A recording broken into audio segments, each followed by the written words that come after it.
Bonjour, bienvenue dans cette troisième leçon de Bagua Zen, la méthode des métamorphoses. Nous allons revoir notre posture de base sous différents angles, puis nous aborderons le deuxième changement qui s'appelle double changement de peau.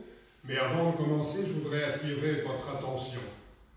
Donc un des grands, je pourrais dire, secrets, si je voulais être un peu mystérieux, une des grandes clés dans la pratique des arts internes, c'est qu'on oublie d'insister sur la nécessité d'un travail souvent plus qualifié d'externe.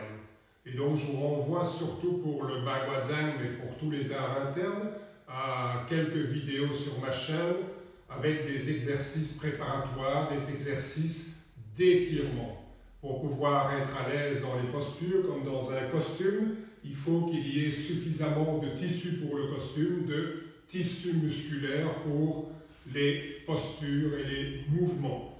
La nécessité aussi d'un travail de renforcement, et là on peut prendre n'importe laquelle des postures des arts internes qu'on maintient pendant 5-10 minutes ou plus, sans tomber aussi dans l'exagération. L'aspect cardiovasculaire, je vous recommande, c'est ce que je fais personnellement, des longues promenades dans la campagne. Et donc, quand vous avez tous ces fondements externes, vous pouvez d'autant mieux pratiquer du travail interne et bénéficier de ce travail de perception, ce travail de respiration, ce travail d'intentionnalité. La posture fondamentale, on va la voir sous différents angles. Mon pied arrière diagonal, la pointe du pied arrière fermée, mon bassin est dans la diagonale, je vais le tourner au maximum en gardant bien mes genoux alignés avec mes pointes de pied. Je tourne dans la taille, je tourne en étirant. Tous les mouvements de torsion sont toujours en étirant. Je bombe le dos, j'appuie la nuque et je viens ici avec ma gueule du tigre, l'index à la verticale en face de mon œil. Appui, connexion avec la terre, connexion avec le haut, avec le ciel. Le poids est principalement sur la jambe arrière. De l'autre côté, on trouve énormément de différences dans les postures, sur les rotations, sur la hauteur des mains.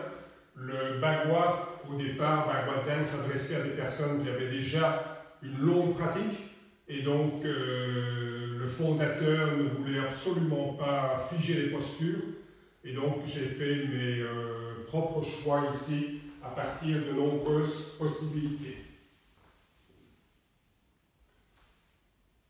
Donc mon choix est d'avoir une rotation ici, les hanches sont par là, les épaules sont plus loin, pour travailler et sentir la spirale dans le corps entier.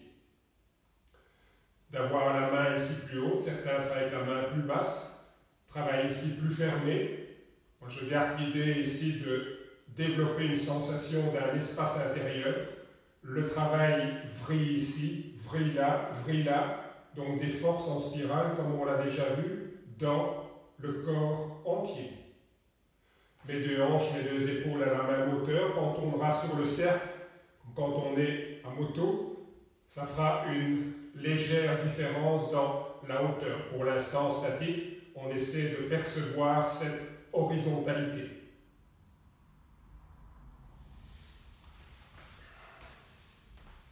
De face, mes appuis dans la terre, tourner plus loin, m'appuyer, connecter à la terre, connecter au ciel.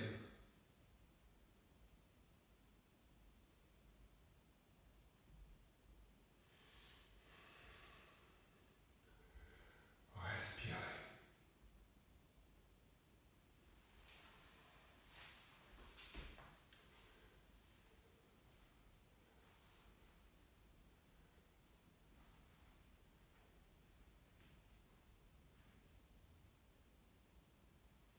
Lâcher dans les épaules.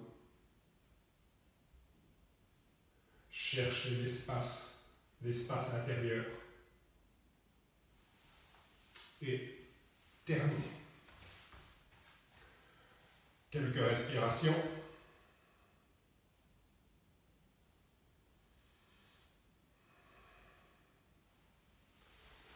Deuxième changement, double changement de paume. Ouverture, pivoter, m'asseoir, piquer. Je soulève le pied, mouvement spiralé, on vient de le faire. Pivoter sur le talon,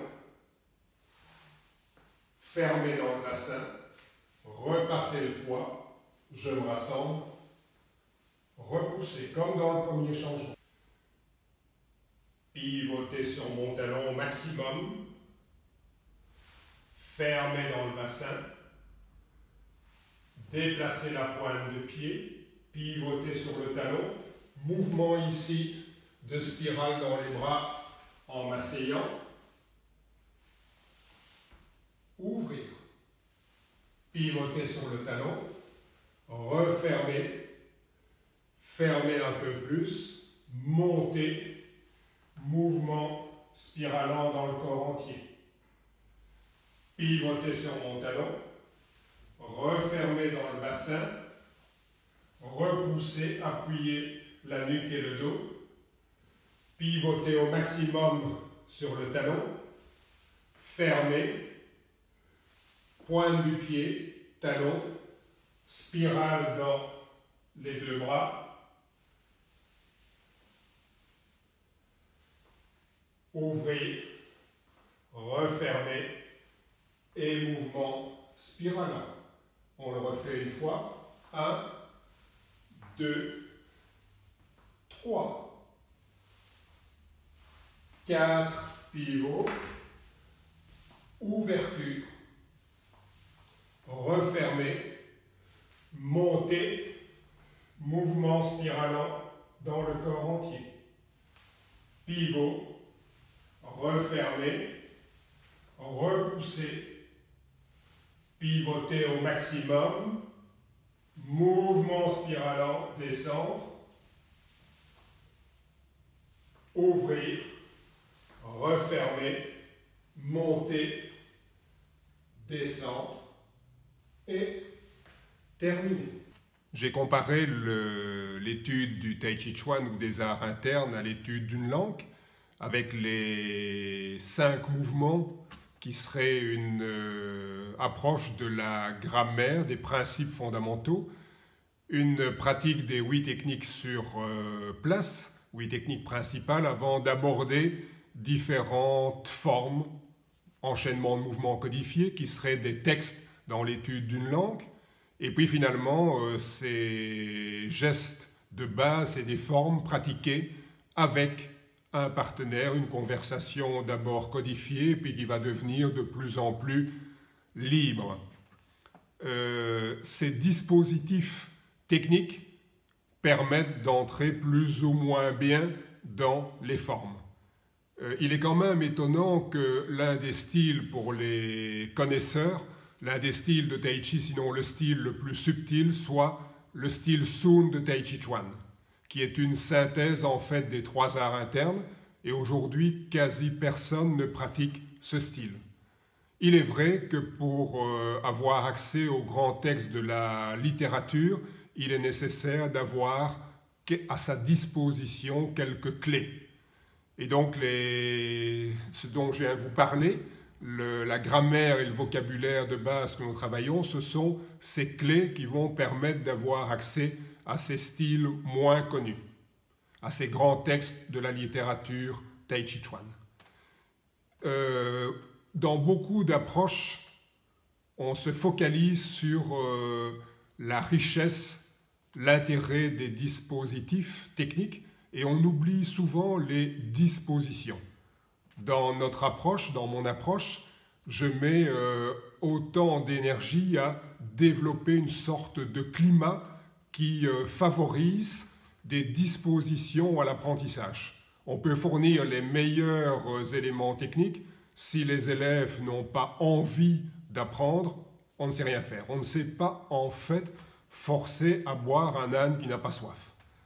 Et donc, mais on peut aider par une certaine façon de présenter les choses, par une ambiance, une convivialité, une capacité d'entrer en empathie, une capacité de stimuler cette envie pour que petit à petit se développe de manière individuelle et collective des dispositions à accueillir, à assimiler ces principes, ces techniques, ces textes, cette conversation du Tai Chi Chuan. Et donc les enseignants de notre école, je les appelle les entremetteurs. En alchimie taoïste, l'entremetteuse, c'est l'imagination créatrice qui fait le lien entre l'énergie vitale et la conscience. Nos enseignants sont des entremetteurs quand ils font le lien entre les dispositifs techniques qu'ils ont intégrés et leur capacité à stimuler des dispositions d'apprentissage, d'envie, de soif chez les apprenants. Je vous remercie pour cette leçon. Je vous souhaite une excellente pratique et à très bientôt.